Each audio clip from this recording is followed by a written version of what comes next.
Uncut Gems. This is one of the movies that I saw back when it came out in theaters, and when I was still actually able to see a movie in theaters before what happened. Uh, this is a movie directed by the Safdie brothers, and I've never seen a movie from them. This is the first film I've seen from them, and I want to see Good Time, and they did something else that I still need to see. But anyways, so instead of what some people might do, which would be compare this to the director's other films, the only thing that I can do is, since I haven't seen those other films, is to judge this movie as a standalone film. That's what we're gonna do here. And I mentioned that I might do a spoiler talk for this movie, because there are many things I would love to talk about that would be in depth about this movie. However, I am going to do my very best to stay spoiler free. I'm going to try my very best. I'm going to try so hard that if I feel the need to talk in depth about this movie in spoilers, there will be a separate video of me talking about this movie in spoilers. So, let's get started. So what do I like about this movie? I like the presentation of the whole film. Adam Sandler, who I normally don't like, is great in this movie, so let's get this out of the way really quickly. He gives a really great performance, and not only do I think the performance from Adam Sandler is great, I also love his character. Even though he's not exactly a charismatic character, you don't really feel for him. You do, in some ways, you're along for the ride, because he's very interesting, because he has a gambling addiction, and as you can tell by the cover, that doesn't really work out too well for him.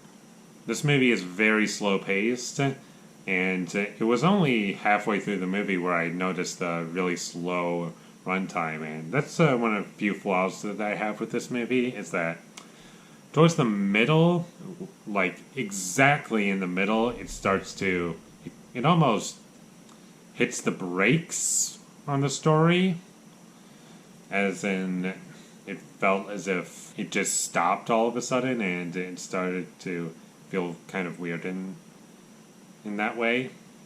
And I don't know why. It might have just been me, but it was just weird that they just decided to slow the movie down at a point where I guess is appropriate to be slowed down, but I don't understand why that was the case.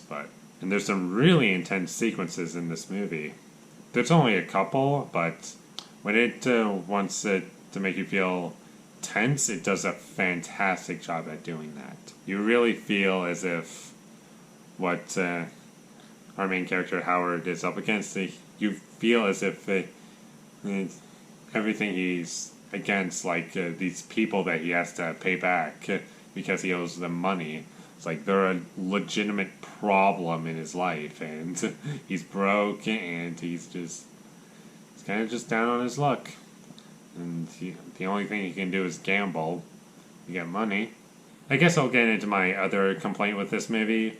There's a scene that's right before the third act, and what's supposed to be, I think it's supposed to be like the second act low point of the film.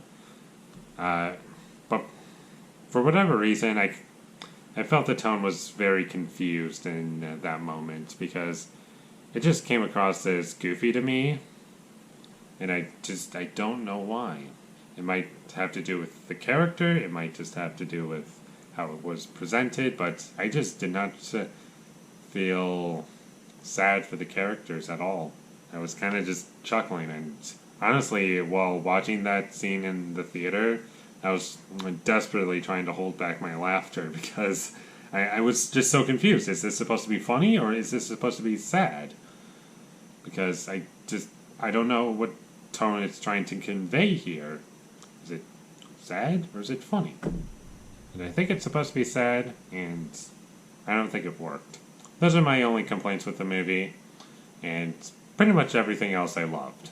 The acting's great, the characters are interesting, the villain works, you feel as if he's a threat. Despite my criticisms, for the most part, the tone of the film is great. And if you have not checked out this movie, I would highly recommend you do so. And there's a lot of things I haven't talked about because I don't want to give away too much in case you haven't seen it. But I'm just going to give you my rating, and I'm going to give Uncut Gems a 9 out of 10. So there's my review for Uncut Gems. If you enjoyed this review, be sure to leave a like and comment down below what you thought of this movie down below. And last but not least, subscribe to be a part of Foley Nation. And I'll see you when I get my next review up, and no clue what that's going to be. Way too many movies to choose from. It's both a good thing and a bad thing. Because I'm not very good at making up my mind when it comes to picking a movie to review. I want to talk about everything at once. I can't do that. Oh, I know I'll probably review next. So, these are movies that my brother recommended to me. And I was at Target and I saw this for a pretty cheap price, and it's a double feature. And I'm excited to see the first one, just not really the second one, but we'll see. We'll see what happens. Magic Mike and Magic Mike XXL. It's going to be so much fun. I'm excited to see the first one because it's directed by Steven Soderbergh, and that's about it. Until I talk about, potentially, Magic Mike. Thank you for watching, and have a great day.